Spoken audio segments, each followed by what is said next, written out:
The Tiji Festival is an auspicious Buddhist religious event started by late Sakya Trizin Ngawang Kunga Sona.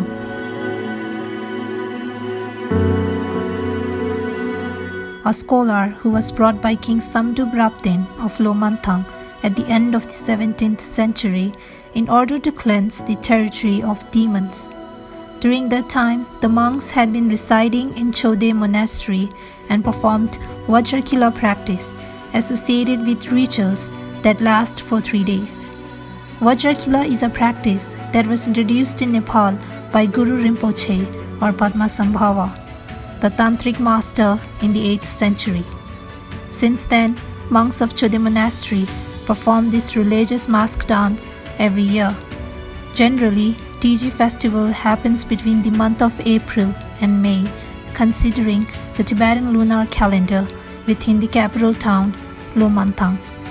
It is a 3-day celebration, a victory of good over evil, and consists of prayers, chants, and dances performed by monks dressed in very colorful dresses.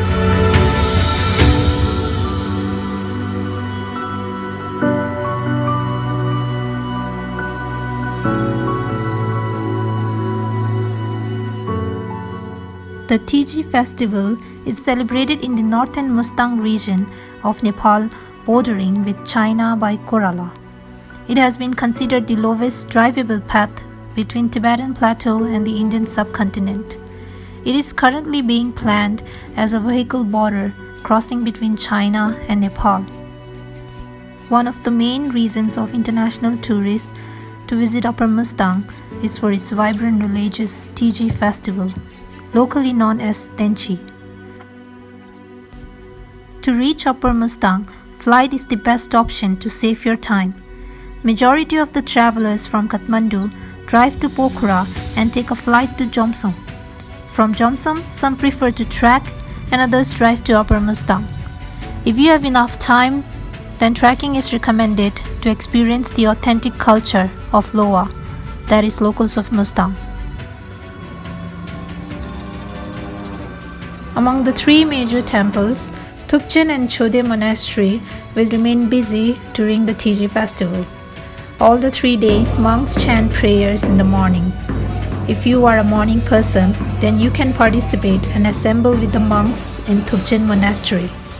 Each day of the actual max dance of Tiji Festival starts around 2 p.m. and lasts for about 3 hours.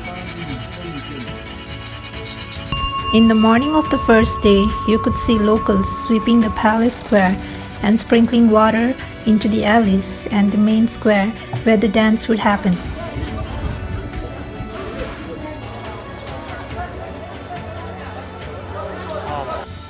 Monks are shuffling around the village carrying furniture, carpets, masks, and all sorts of instruments that would be used later in the festival ceremony in Palace Square. Most of the foreigners take advantage of this hustle and leave the village for hikes around Lomantang.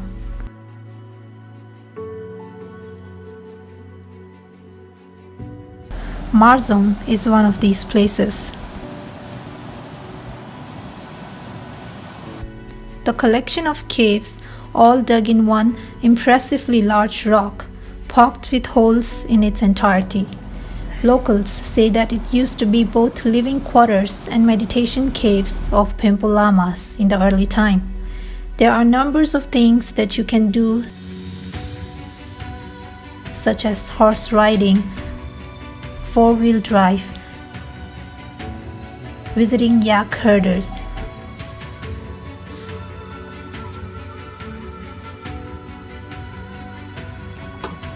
hiking to Teri Khechuri,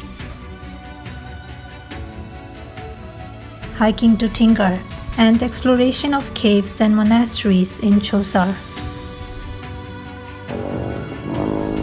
On the first day of the festival, the monks perform a dance called Tsocham, in which they reenact the harassment of the demon, Mata Rutam.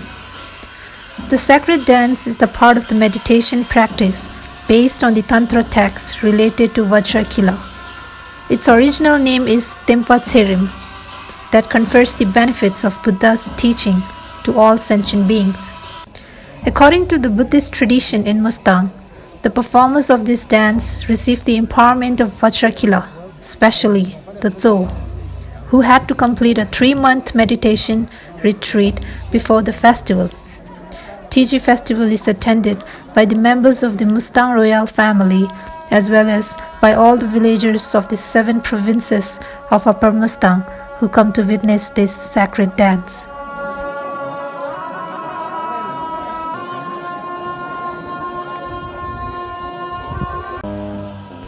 The dances performed on the second day of the festival are called ngacham.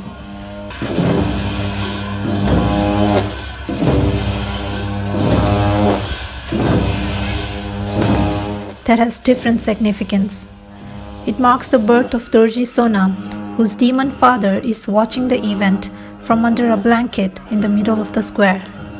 Of course, the birth is actually a rebirth that goes through a parto, and the dances are performed first by the same dancers as in the first day, followed by terrifying manifestations that are meeting the soul in his way through the parto till its rebirth. The dances have a sense of comic on occasions to be pleasing to the audience that cheers when they feel that the demon would be further challenged. You will witness numbers of dances, including some terrifying masks which resemble the protector deities of the royal families who try to guard the soul in its travel through Pardo.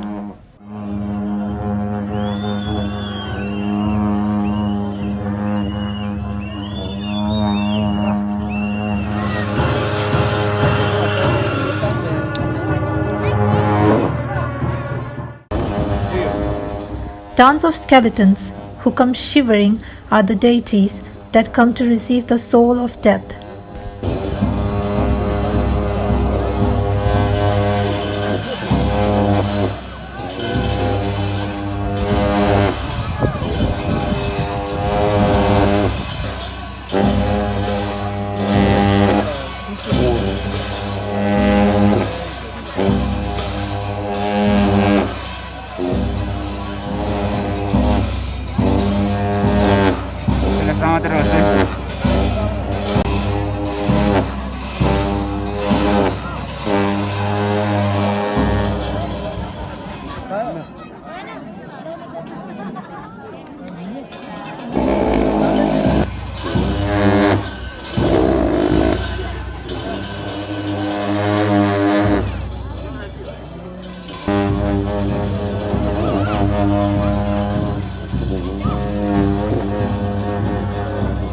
Then the group of dancer with animal mask deities can be seen on various frescoes in Tibetan Buddhist temples.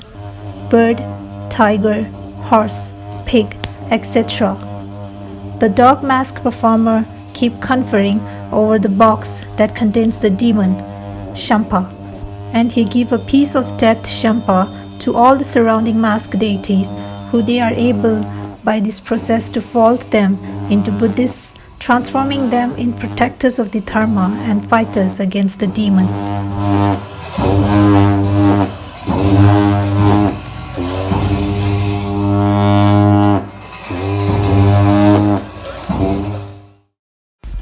On the last day, the entire setup will be changed.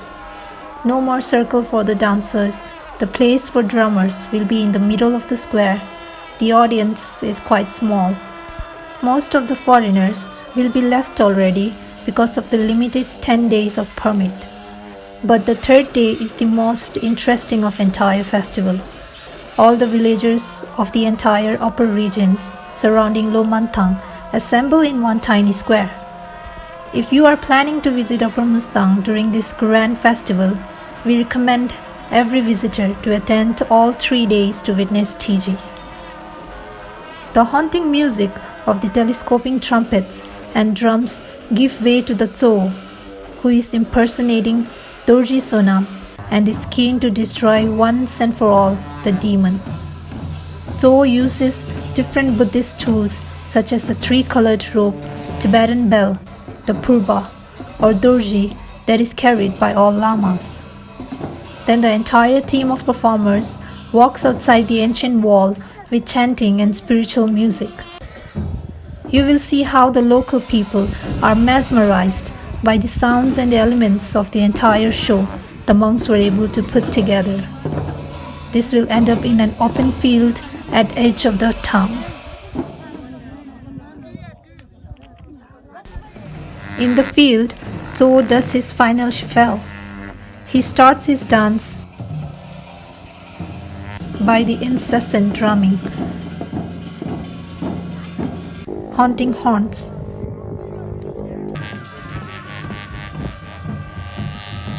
Takes a bow and hits somewhere in the field, symbolizing that he hit the demon or remaining demons right in the middle of the forehead.